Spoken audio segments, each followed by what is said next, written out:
Bonjour, bienvenue à notre pause logistique, notre espace de conversation pour en apprendre un peu plus sur notre secteur.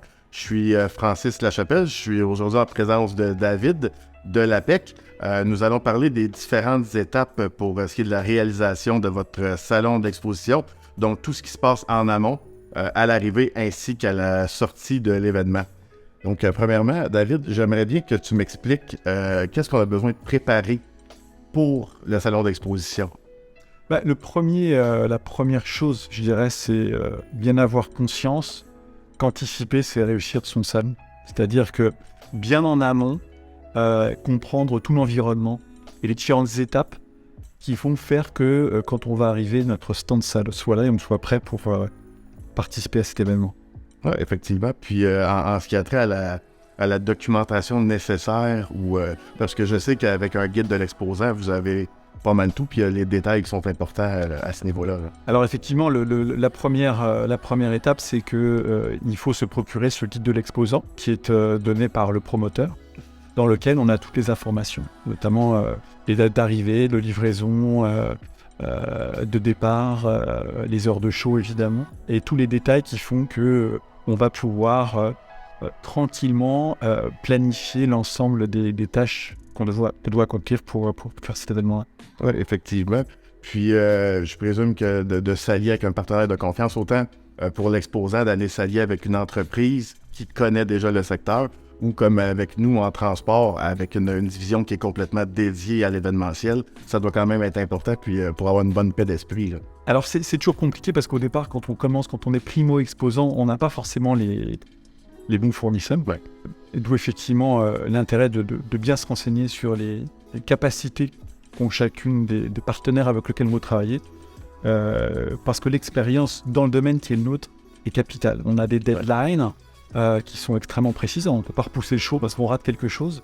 Donc il est bien important de bien comprendre comment tout ça fonctionne pour que, encore une fois, avec le bon partenaire, on puisse avoir la bonne partition. Ouais, ce qui m'amène en parlant de l'arrivée à l'événement, ça demeure quand même relativement important parce qu'on a deux étapes. Soit on peut arriver au Advance Warehouse ou aller directement au show. Ouais. À ce moment-là, je présume que vous privilégiez d'aller au Advance Warehouse plutôt que directement à l'événement. Alors oui, il faut expliquer effectivement ce que sont les deux. Quand on produit un kiosque d'exposition, il part de l'endroit où il était produit et il est livré indirectement sur le salon. Alors, Advance Warehouse, c'est indirectement, c'est-à-dire qu'on va livrer dans un entrepôt le kiosque qu'on a fait produire et qui va rester là. Généralement, on le fait livrer à peu près entre un mois et 2 semaines avant la date du show.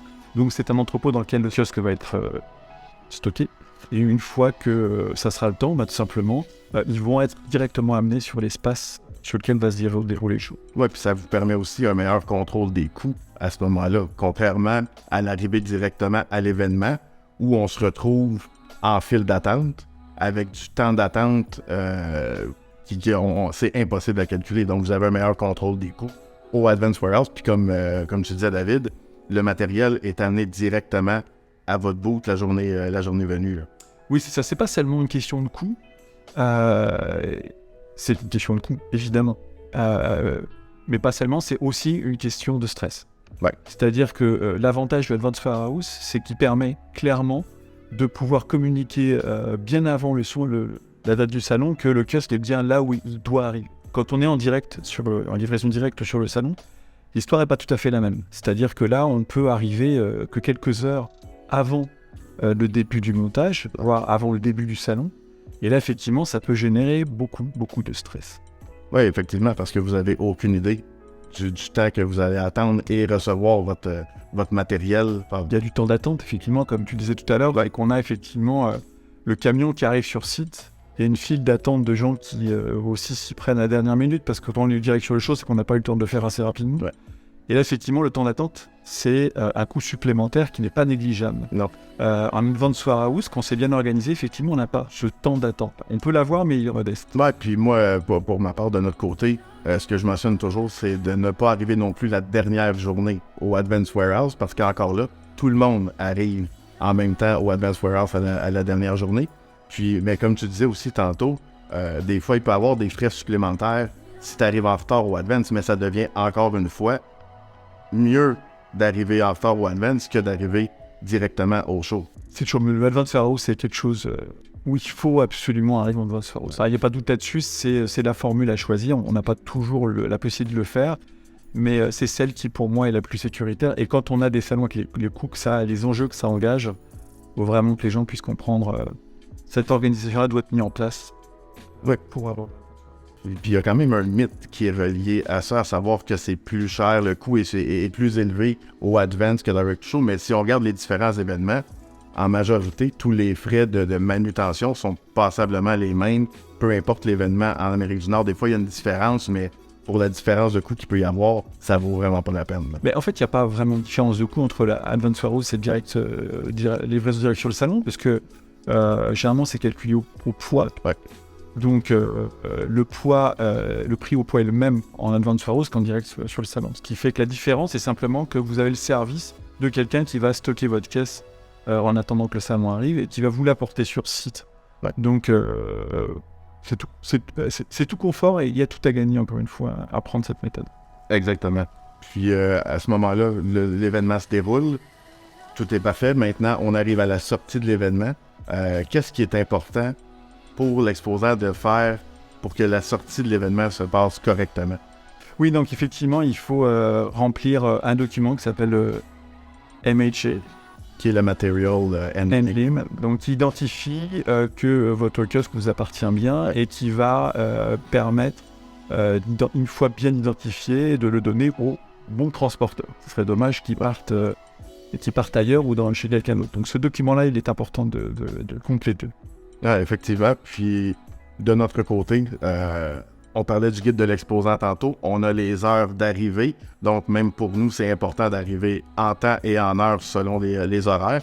Puis, quand le Material Handling Agreement MHA est rempli, souvent, il va falloir aller le faire approuver par le décorateur de l'événement. Sur place, oui. Sur place. Puis après ça, ça nous mentionne que le kiosque est prêt à partir. Puis, ça se trouve être une séquence qui est faite de la sortie de l'événement. Donc, encore là, il peut avoir du temps d'attente en fonction de la séquence qui est faite.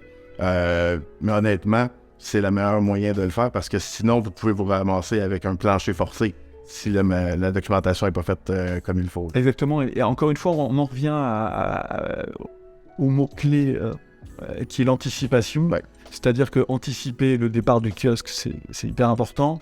Anticiper l'arrivée sur le site, c'est hyper important. Et anticiper le départ du kiosque, c'est aussi important parce que ça permet vraiment de planifier le meilleur temps pour retirer chaque élément à chaque fois, ou livrer ou retirer chaque élément sur site, au meilleur moment du salon. Exact. Le moins embouteillé, je dirais. Toute la planification, lorsqu'elle est bien faite en amont, Planification, il y a vraiment une paix d'esprit tout au long de l'événement jusqu'à la sortie, puis le retour du kiosque. Exact. Et puis après, il ne faut pas aussi oublier que beaucoup d'entreprises font plusieurs salons d'affilée, donc c'est vrai que il peut repartir autre part. Donc on va jouer avec cette notion de Advance Warehouse, de stockage du